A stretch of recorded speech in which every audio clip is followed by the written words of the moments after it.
Here is the guaranteed way in which you can find color correction, turn it on or off, or make changes to it. This is for a Realme phone with Android 15 or 14. To find color correction, if it's not part of the quick access or any one of these toggles here, go into the settings right there by tapping here. Then within the search options here, just type in the words color correction. Go ahead and type that in. When you type it in fully, you'll see a suggestion showing you this here and go straight into it. It's going to flash where to go next, and once you're inside of it, you will see this set of options here.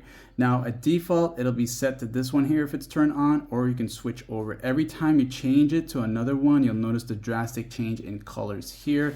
Everything else will be different as I'm showing you right now. You can even put it up to the grayscale, which everything will be in black and white. So if you've been looking for that, that's where you would go to find that. Even let's just say your phone suddenly turns black and white and you're wondering what settings is that, you can also check color correction. It might be that one there. But if you don't want it, just go ahead and turn it off from here and you will have your original colors all back to normal, like and so.